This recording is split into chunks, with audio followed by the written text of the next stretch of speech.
Puisque l'approche scientifique ne permet pas de trancher la question, il faut se tourner vers d'autres indices pour trouver la réponse. Le premier signe est en rapport avec la Bible. Pour beaucoup de gens, ce best-seller mondial numéro 1 est juste un livre religieux parmi d'autres. Pourtant, ceux qui prennent la peine de le lire se rendent assez vite compte d'une caractéristique surprenante. Son unité, sa cohérence.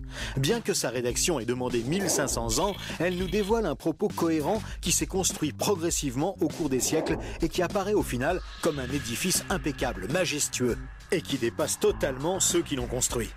Des premières pages aux derniers mots, elle est centrée autour d'un même sujet, la connaissance de Dieu, le Messie et le plan du salut divin pour l'humanité. Pour celui qui ne connaît rien à la Bible, cette affirmation peut paraître un peu fumeuse. Pour lui, c'est juste des mots, des concepts abstraits, de la spiritualité, sans rapport avec le monde réel.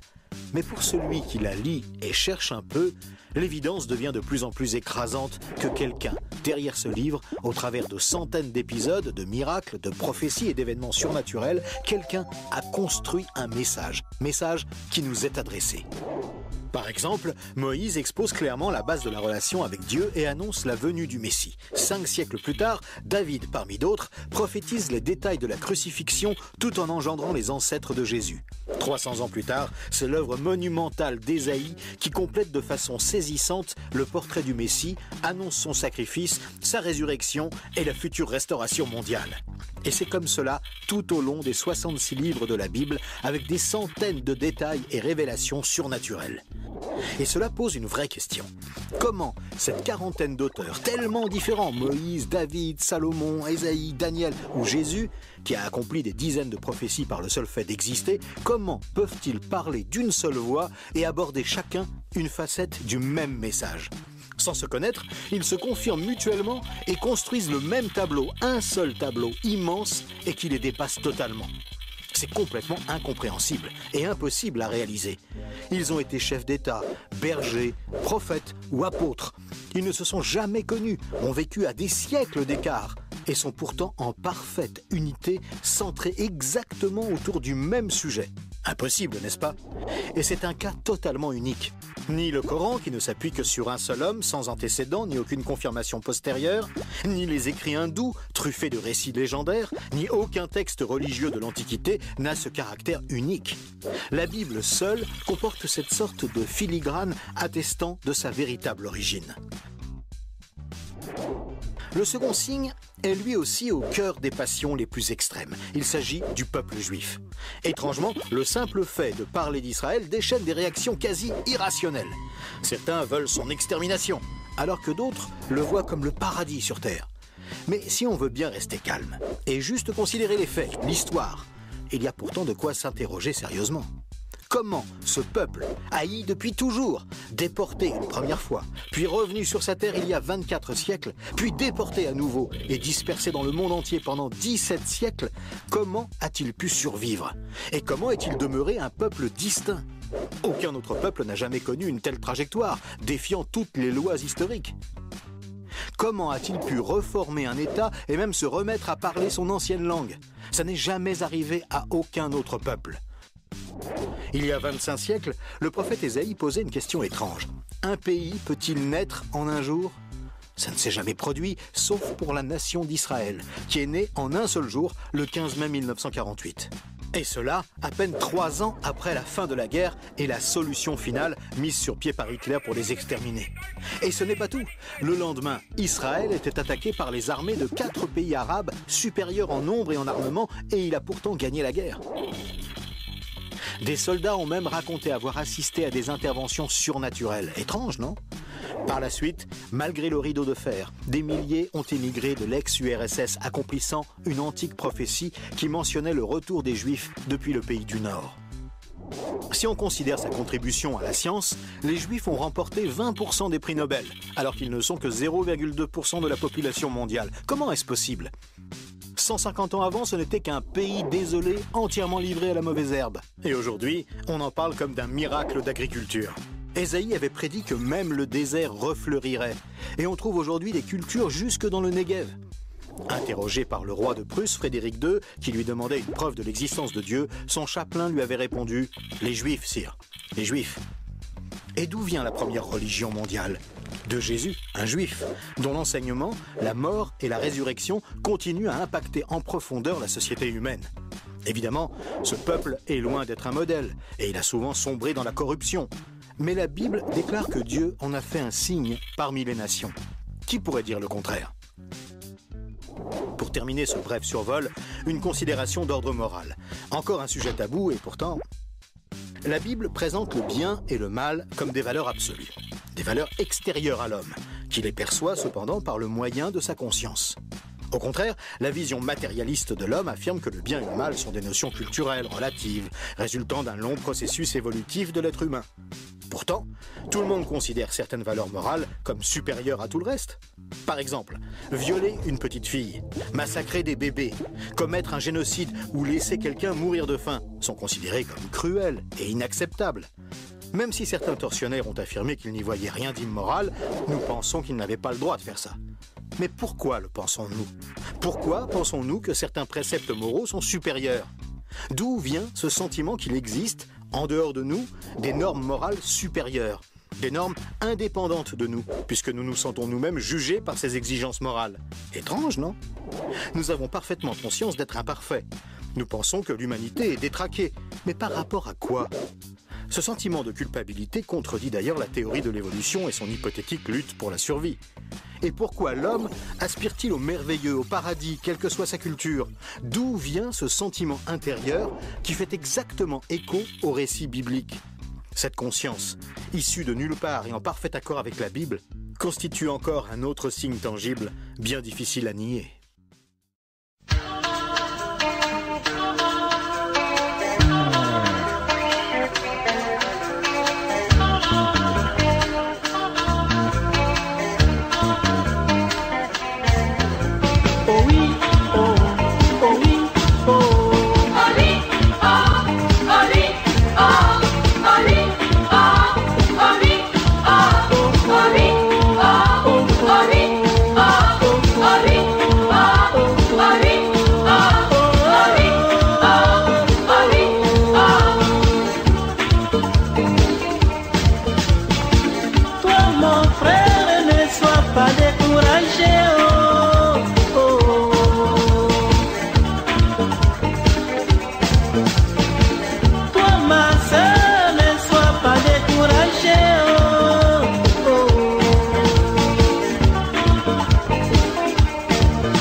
pas des